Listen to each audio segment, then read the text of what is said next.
My husband's ex convinced him that I was carrying my stepbrother's child, leading him to demand either a divorce or an abortion. Now, 10 years later, he's asking to meet the child, but I have some devastating news for him.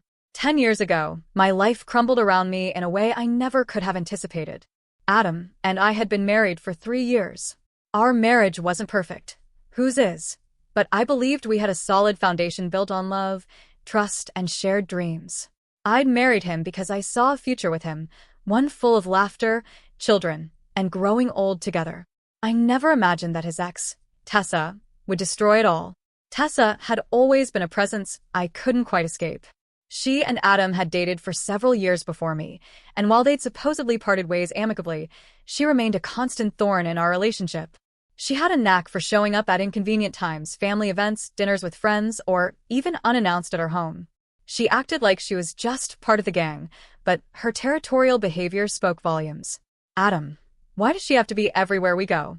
I asked one night after we ran into her, again, at a friend's party. She's harmless, Lily, he said with a dismissive wave of his hand. She's just a friend now. You're the one I married. But I knew better. Tessa wasn't harmless. She was calculating, manipulative, and far too interested in my life. When I found out I was pregnant, I was ecstatic. It was the one thing Adam and I had talked about endlessly, dreaming of names and imagining the kind of parents we'd be. I thought this would bring us closer together. For a few weeks, it did. Adam was attentive, excited, and already brainstorming baby-proofing plans. And then Tessa found out. I'm not sure how she knew. Maybe Adam told her, or maybe one of our mutual friends let it slip. But once she had the information, she weaponized it. Within days, Adam began acting distant. He stopped touching me as much, stopped smiling at me the way he used to. I chalked it up to nerves about becoming a father, but the truth was much darker. One night, he came home late, his face clouded with something I couldn't quite place. "We need to talk," he said, avoiding my eyes. "What's wrong?" I asked, my stomach nodding. He hesitated before blurting it out. "Tessa says the baby isn't mine." I laughed at first, thinking he must be joking. "That's ridiculous, Adam. Why would she even say something like that?" "She says you've been sneaking around with Ethan," he continued, his voice tense. "She showed me messages, pictures. Lily, are you cheating on me?" The world tilted on its axis. "Ethan's?" I repeated, incredulous. "My stepbrother? Adam, that's disgusting. You know that's not true." But the look in his eyes stopped me cold. It wasn't anger I saw, it was betrayal. He believed her. "Adam, listen to me," I said, my voice shaking. "Tessa is lying. She's doing this to hurt me, to hurt us. Please, don't let her manipulate you." He shook his head. "She wouldn't make this up, Lily. She said she's looking out for me, that she doesn't want me raising another man's child." I felt like I'd been punched in the stomach. "You think I would do that to you? To us? Adam, I love you. This is your baby." He didn't respond, and that silence spoke louder than anything he could have said. I spent days trying to convince him of the truth. I showed him my phone records, my texts, my calendar, anything to prove that I hadn't done what Tessa accused me of. I even begged Ethan to talk to Adam, which he did, swearing up and down that nothing inappropriate had ever happened between us. But Adam wouldn't hear it. "The dates line up," he said one night, his tone cold and detached. "You were with him when I was away on that business trip." "I was with my family," I cried. "You know that." "Ethan was there because he's my stepbrother. There's nothing between us, Adam. You're letting her poison your mind." He crossed his arms, his jaw tight. "I won't raise another man's child, Lily. Either you end the pregnancy, or we end this marriage." His words shattered me. The man I'd loved, the man I thought I'd build a life with, was gone. All that was left was someone who doubted me, who believed the lies of a manipulative ex over the truth of his wife. I made my decision that night. I chose my baby, and I chose to leave. Leaving Adam wasn't just heartbreaking, it was soul-crushing. I loved him, but I couldn't stay with someone who didn't trust me. I packed my bags, left a note on the counter, and walked out the door. As I drove away, my hand instinctively went to my stomach, where my baby, our baby, was growing. "I'll protect you," I whispered. "No matter what it takes." Little did I know the battle was only just beginning. Leaving Adam wasn't a decision I made lightly, but once I did, the weight of it crushed me. For weeks, I couldn't bring myself to unpack the boxes in my tiny new apartment. Every night, I sat on the couch surrounded by remnants of a life I no longer had. A framed photo of Adam and me on our honeymoon, the quilt his mom had gifted us for our first anniversary. The love I'd had for Adam lingered like a phantom, haunting me with questions I couldn't answer. How could he believe Tessa's lies? How could he abandon me when I needed him most? But no matter how much I replayed those questions, the answers never came. Tessa, of course, wasn't content to let me move on in peace. She found ways to inject herself into my life even after I left Adam. Friends told me she was spreading rumors that I'd fled out of guilt, that the real father of my baby had been pressuring me to keep quiet. Her lies followed me everywhere, poisoning friendships and family connections.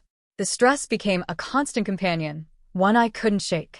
I tried to focus on my baby, reminding myself that he was the only thing that truly mattered. I whispered promises to him every night, running my hands over my growing belly. "You're all I need," I told him. "We're going to be okay. I'll make sure of it." But my body told a different story. I wasn't eating enough, wasn't sleeping enough. My doctor warned me repeatedly about the effects of stress on my pregnancy, but how could I escape it? I couldn't stop the whispers, couldn't silence the memories of Adam's betrayal. I felt like I was drowning in a storm with no end in sight. Then one night, it all came crashing down. I woke up to a sharp, searing pain in my abdomen. It took a moment for my groggy mind to register what was happening. When I saw the blood, I froze. My heart raced as I reached for my phone, fumbling to dial 911. The paramedics arrived quickly, their voices calm but urgent as they loaded me onto the stretcher. My hands instinctively cradled my belly, as if I could shield my baby from whatever was happening. But deep down, I already knew. At the hospital, they tried everything, but it was too late. My baby, my beautiful little boy, was gone. The doctor explained it clinically, her words a blur of medical terms and platitudes. All I could hear was the roaring in my ears, the hollow emptiness that replaced the life I'd carried for 6 months. I sobbed until there was nothing left, clutching the small blanket they'd given me as a gesture of comfort. It wasn't enough. Nothing ever could be. When I finally found the strength to tell Adam what had happened, his response left me colder than the hospital's fluorescent lights. "Sorry for your loss," his text read. "I hope you can move on now. No visit. No call. Just a cold dismissal of the life we were supposed to share." Those words didn't just hurt. They obliterated whatever lingering love I still had for him. They confirmed what I'd been too heartbroken to fully admit. Adam had stopped being my husband long before I left. As I sat alone in that hospital room, clutching my empty belly, I made a vow. I wouldn't let Adam's betrayal, or Tessa's lies, define me anymore. I would rebuild my life, piece by piece, no matter how long it took. For my sake. For the sake of the child I had lost. It was the only way to survive. The months after I lost my baby were a haze of grief and numbness. My apartment felt like a tomb, filled with the echoes of dreams that would never come true. I knew I couldn't stay there. It was suffocating, a constant reminder of everything I'd lost. So, I packed up what little I had and returned to my hometown, a quiet, familiar place where I could try to piece myself back together. Moving back meant reconnecting with my family, including Ethan, my stepbrother, the man whose name Tessa had dragged through the mud. Seeing him again was a balm I hadn't known I needed. Ethan had always been the steady, protective older brother figure in my life, and he welcomed me back with open arms. I never believed the things Adam said. Ethan told me one evening as we sat on the porch of his house, sharing a bottle of wine. "You know that, right?" "I know," I said, my voice soft. But it didn't matter. Adam did. Ethan shook his head, his jaw tight with anger. "He's an idiot for listening to her. You deserved so much better." Through Ethan, I met Jack. He was a friend of Ethan's from work, a widower with a 4-year-old son named Owen. Jack and I were introduced at one of Ethan's barbecues, a casual gathering meant to lift my spirits. I wasn't expecting much. I wasn't sure I even wanted to meet anyone. But Jack surprised me. He wasn't flashy or overly charming. Instead, he was steady and kind, with a quiet warmth that drew me in. His son, Owen, was shy at first, hiding behind Jack's leg, but by the end of the day, he was showing me his collection of toy dinosaurs and asking me to play with him. Jack and I started seeing each other, slowly at first. He was patient, never pushing for more than I was ready to give. Our dates were simple: coffee, walks in the park, evenings spent talking about everything and nothing. And as time went on, I realized how much I looked forward to seeing him, how much I craved the safety and comfort he offered. By the time Jack and I married 2 years later, Owen felt like my own child. He'd started calling me Mom on his own, a moment that brought tears to my eyes and filled a space in my heart I thought would always remain empty. Raising Owen gave me a sense of purpose I hadn't felt in years. He was bright, curious, and full of boundless energy. I loved helping him with school projects, cheering him on at soccer games, and tucking him in at night with a bedtime story. For the first time since losing my baby, I felt truly happy. Jack was everything Adam wasn't: loving, supportive, and unwavering in his belief in me. He never made me feel like I had to prove my worth, never doubted my intentions. But despite the life we'd built, I kept my past with Adam to myself. I didn't want that darkness to taint the happiness we'd found. Jack knew I'd been married before, but I left out the details: the betrayal, the lies, the devastating loss of my child. It was easier to keep that part of my life buried, where it couldn't touch the family we were building. For a while it worked. Jack and Owen became my everything, and I allowed myself to believe that the ghosts of my past were finally behind me. But as I would later learn, the past has a way of resurfacing, no matter how deeply you try to bury it. For years, I did everything I could to leave Adam behind. I built a new life, one filled with love and stability, and I convinced myself he was part of a chapter I'd closed for good. But one quiet afternoon, as I was scrolling through my Facebook messages, a notification popped up that sent my world tilting off its axis. The message was from a profile I didn't recognize. At first glance, it seemed innocuous, just a simple, "Hi, we need to talk." But as I clicked on it, the rest of the message unfurled like a chilling blast from the past. "I want to meet my son." For a moment, I couldn't breathe. My hands trembled as I reread the message, hoping I'd misunderstood. But no, it was from Adam. Somehow, he'd found me, and he believed I was still raising the baby he had abandoned all those years ago. At first, I thought he must have mistaken me for someone else. Surely, he couldn't think, after everything that had happened, after the things he'd said, that I would want to hear from him, let alone introduce him to a child he didn't even know he'd lost. I ignored the message, hoping he'd move on. But Adam didn't give up. Over the next few weeks, more messages trickled in, each one more desperate than the last. "I made a mistake, Lily. I never should have listened to Tessa. Let me make it right. I've changed. I just want to be part of my son's life. I deserve to know my child." My heart ached with a mix of anger and grief. He had no idea the baby was gone. And yet, a small part of me wanted to respond, to tell him the truth, to make him feel the weight of what he'd done. But the thought of opening that door terrified me. Then one evening, he escalated. It was late, the sky already dark, when I saw headlights sweep across the windows.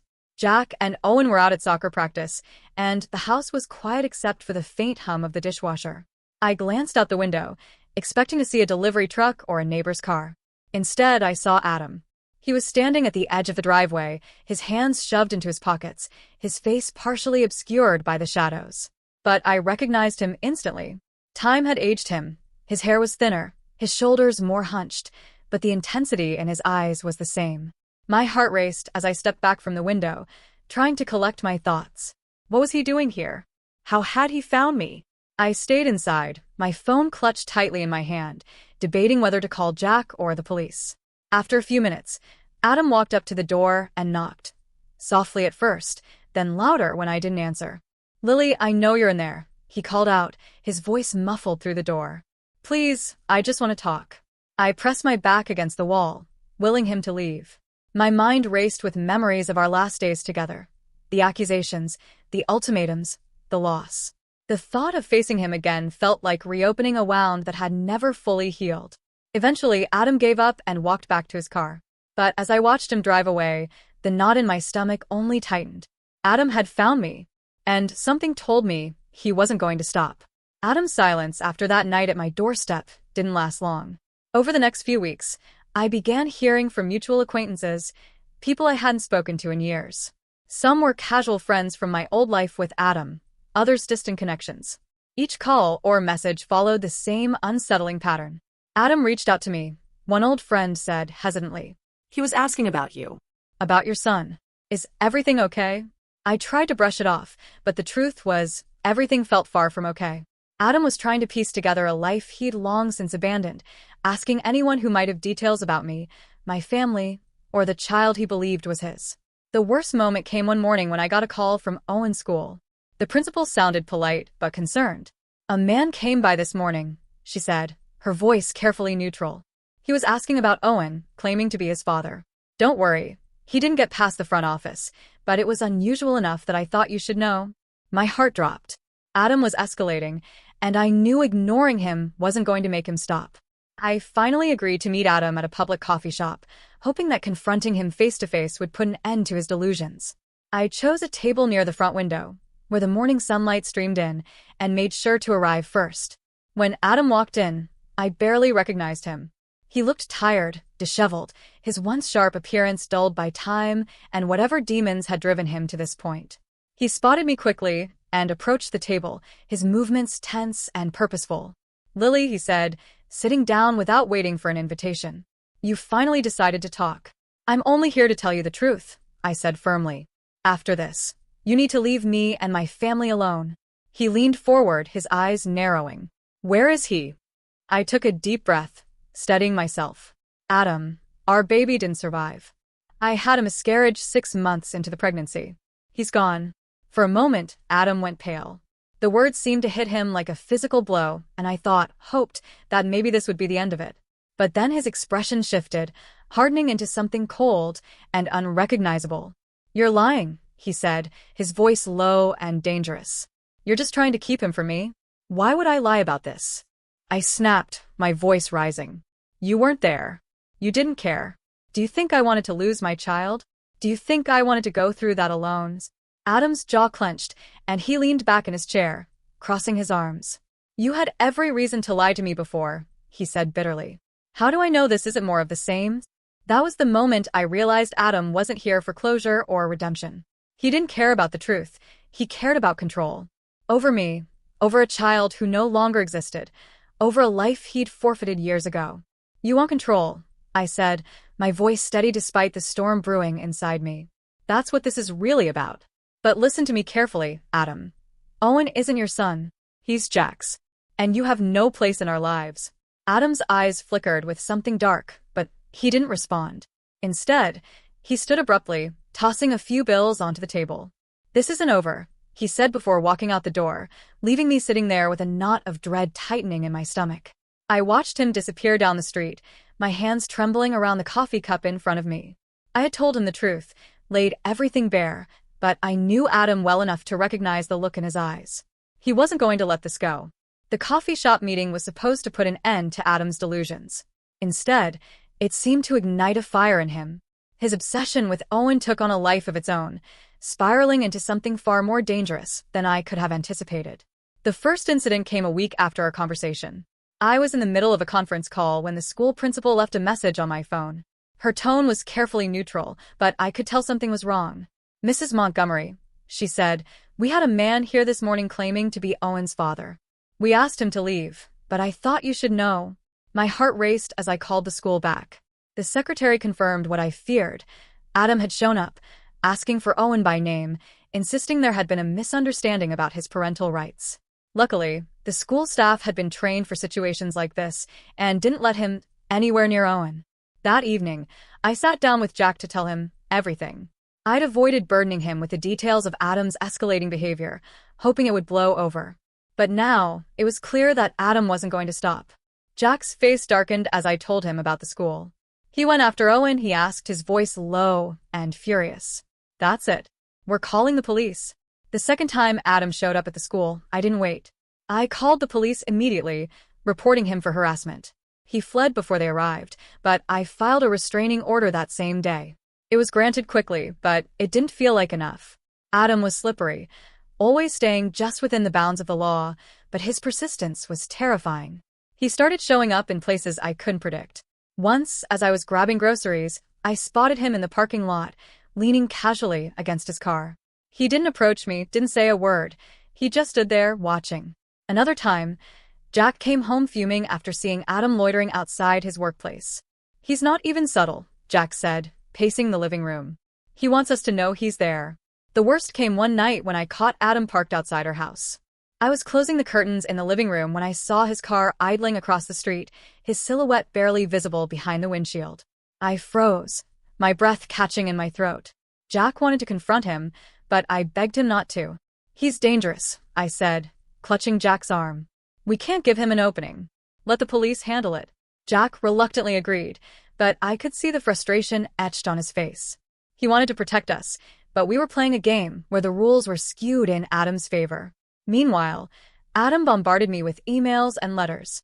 They started as apologies, filled with pleas to reconsider and give him another chance. "I've changed, Lily," one email read. "I'm ready to be the father I should have been." But when I didn't respond, the tone shifted. His messages became angrier, more desperate. He accused me of poisoning Owen against him, of denying him the family he deserved. "You can't keep him from me forever," one message warned. I felt like I was being hunted. Adam's obsession wasn't just about Owen. It was about control, about reclaiming the power he'd lost when I walked away. Every time the phone rang, every time I left the house, I couldn't shake the feeling that he was watching, waiting for his next move. Adam was unraveling, and I was terrified of what he might do when the last thread snapped. It was a sunny afternoon when my phone rang, and my stomach dropped the moment I saw the school's number on the screen. Calls during the day were never good. My hands shook as I answered, bracing myself for whatever news was coming. "Mrs. Montgomery, this is Principal Harris," the familiar voice said, calm but urgent. "There's been an incident. A man came onto the playground today claiming to be Owen's father. He tried to take him, but one of our teachers intervened, and we called the police." For a moment, I couldn't speak. The words felt surreal, like they belonged to someone else's nightmare. "Is Owen okay?" I finally choked out. "He's shaken but unharmed," she reassured me. "We've moved him to the office, and he's with our counselor now. But you need to come down here." I drove to the school as fast as I could, my mind racing with a mix of fear and fury. When I arrived, the principal met me at the door, her expression somber. "Owen's inside," she said, leading me to the office. "We've spoken to the police, and they're already investigating." Several teachers witnessed the man, and they identified him as Adam Montgomery. Hearing his name was like a punch to the gut. I forced myself to stay calm as I stepped into the office, where Owen sat in a small chair, clutching a stuffed bear the school counselor had given him. His eyes lit up when he saw me, and he ran into my arms, burying his face in my shoulder. "It's okay, sweetheart," I whispered, holding him tightly. "You're safe now. Mommy's here." The counselor explained that Adam had approached the playground fence, calling for Owen and claiming to be his father. When Owen hesitated, unsure of what to do, a teacher stepped in and questioned Adam. That was when he tried to push his way through the gate. The teacher immediately alerted the office, and Adam fled when the police were called. That night, after I put Owen to bed, Jack and I sat in the living room, both of us too tense to relax. "This has to stop," Jack said, pacing back and forth. "He's not just crossing boundaries anymore. He's dangerous." "I know," I said, my voice shaking. "He's escalating, and I don't think he's going to stop unless we do something drastic." The police were already involved, but I knew we needed more. With Jack's support, I contacted my lawyer the next morning to explore additional legal options. Together, we strengthened the restraining order, adding provisions that barred Adam from coming near Owen's school or Jack's workplace. But even with those measures in place, I couldn't shake the fear that Adam would find another way to insert himself into our lives. He'd proven time and time again that he wasn't above breaking the rules to get what he wanted. "I'm not going to let him destroy our family," Jack said firmly, placing a hand on my shoulder. "We'll fight this. We'll fight him." I nodded, grateful for his strength, but deep down, I couldn't help but wonder if it would be enough. Adam wasn't just a man trying to reconnect with a child. He was a man unraveling, consumed by obsession. And I knew that as long as he was out there, we'd never truly be safe. The day Adam was arrested started out like any other. Jack had taken Owen to the park while I stayed home to catch up on work. It wasn't until Jack called me, his voice tight with urgency, that I realized something had happened. "He's here," Jack said, barely able to contain his anger. "Adam's at the park." He tried to talk to Owen again. My heart stopped. "Where are you now?" "The police are on their way," Jack replied. "I've got Owen with me. We're safe." "But Lily, he's watching us from the parking lot like he's waiting for a chance to pounce." I stayed on the phone with Jack until I heard the sirens in the background. Adam didn't run this time. When the officers approached him, he didn't even try to argue. He just raised his hands and let them cuff him, a strange, vacant expression on his face. The investigation that followed revealed just how far Adam's obsession had gone. When the police searched his car, they found a folder stuffed with photos of me, Jack, and Owen, some taken from a distance, others printed from our social media profiles. Alongside the photos were pages of handwritten notes, full of delusional ramblings about reclaiming his family and fixing the mistakes of the past. The discovery sent a chill down my spine. Adam's obsession wasn't just about Owen. It was about control. About rewriting the narrative of our lives to fit his twisted fantasy. The trial that followed was both a relief and a nightmare. Seeing Adam in court, sitting at the defendant's table, brought back all the pain and fear I'd worked so hard to bury. He tried to present himself as a misunderstood father, claiming he only wanted to do the right thing by being in his child's life. I was just trying to reconnect, he told the court, his voice steady but his eyes wild. They've been keeping my son from me. I had no choice. But the evidence was overwhelming. The photos, the stalking, the violation of the restraining order, it all painted a picture of a man consumed by obsession, not love. When the verdict was read, I felt a wave of relief wash over me. Adam was sentenced to time in prison for stalking, harassment, and violating the restraining order. It wasn't a long sentence, but it was enough to give us some breathing room. For the first time in months, I felt like I could exhale. But the relief was tempered by a lingering sense of unease. Adam's obsession had already cost me so much, my peace, my sense of safety, my ability to trust that the worst was behind us. I knew Adam. Prison wouldn't change him. If anything, it might give him time to stew in his delusions, to plan his next move. He's gone now, Jack said one evening as we sat on the couch, his arm around my shoulders. We can finally move on. I nodded, but deep down I wasn't so sure. Adam might have been behind bars, but his shadow still loomed over us. And I couldn't shake the fear that when he got out, he'd come after us again. With Adam behind bars, life slowly started to resemble normalcy again. Owen returned to school, and for the first time in months, I felt like I could breathe without constantly scanning my surroundings. Jack and I took small steps to reclaim our routine, weekend trips to the park, quiet evenings at home, and family dinners where Owen filled the air with chatter about his day. But even as the days passed, the scars Adam had left behind were impossible to ignore. I was more cautious now, hyper-aware of every unfamiliar face or car parked near the house. I avoided posting anything personal online, terrified that even the smallest detail could be used against us. Jack noticed the change in me.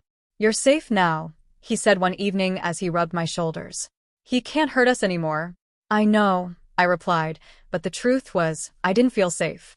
Adam's absence was a relief, but it was also a reminder of how easily he had inserted himself into our lives. And I couldn't shake the fear that his time behind bars was only a temporary reprieve. One night, as Jack and I were tucking Owen into bed, he turned to me with wide, innocent eyes and asked a question that made my heart ache. "Mommy," he said softly, "why was that man trying to take me?" Jack and I exchanged a glance, neither of us prepared for the moment we'd have to explain Adam's behavior. I sat down on the edge of Owen's bed, smoothing the blanket over his legs. "He was confused," I said finally, choosing my words carefully. "But he won't bother us anymore. You don't need to worry about him, sweetheart." Owen seemed satisfied with the answer, but as I kissed his forehead and turned off the light, I couldn't help but feel like I'd only delayed the inevitable. One day, he would be old enough to ask more questions, to demand the truth. And I wasn't sure how I'd explain the darkness that had briefly touched his life. After we left Owen's room, Jack took my hand and led me to the living room. We sat together in silence for a while, the weight of the day pressing down on us. "You're doing a good job," Jack said suddenly, his voice soft. "With Owen, with all of this, you're stronger than you think." I leaned into him, grateful for his support. "I just want it to be over," I whispered. "I want to stop looking over my shoulder, stop worrying about what might happen when Adam gets out." "We'll get through this," Jack said firmly, squeezing my hand. "Together?" I nodded, trying to let his words sink in, but a part of me wasn't so sure. Adam had already taken so much from me, my peace, my sense of security, my trust in the world. And even though he was gone, his shadow still loomed over our lives. For now, we were moving forward. But moving on? That felt like a distant dream. Months have passed since Adam's arrest, and on the surface, life has settled into something resembling normalcy. Owen is thriving again, his usual spark returning as he focuses on school and soccer. Jack and I have tried to create a sense of stability, pouring ourselves into routines that feel safe and predictable. But underneath it all, there's a tension I can't quite shake. Every time I see an unfamiliar car creeping down our street, my heart skips a beat. Each time the doorbell rings unexpectedly, I freeze, holding my breath until I'm sure it's just a neighbor or a delivery. Adam is behind bars, and yet his presence still feels tangible, like a shadow that stretches just beyond the edges of my vision. Jack insists we're safe now. He's not coming back, he says whenever I voice my fears. You know that, right? I nod because it's what I want to believe. But the part of me that has spent years looking over my shoulder whispers otherwise. People like Adam don't let go. His obsession wasn't about love or even anger, it was about control. And I know enough about him to understand that losing control is the one thing he can't tolerate. The restraining order and his prison sentence should feel like barriers, but instead, they feel like a countdown. I've stopped checking how much time Adam has left because every time I do, it sends me spiraling. Instead, I focus on the present, on Owen's laughter, on Jack's steady presence, on the life we've rebuilt despite everything Adam tried to destroy. But sometimes, in the quiet moments, the what-ifs creep in. What if Adam gets out and finds us again? What if he picks up right where he left off, convinced that Owen is his? I've taken every precaution I can think of, new locks, cameras, even self-defense classes, but it never feels like enough. One night, as I'm tucking Owen in, he looks up at me with sleepy eyes and asks, "Mom, do you think that man will come back?" I force a smile and stroke his hair. "No, sweetheart," I say, my voice steady despite the unease curling in my chest.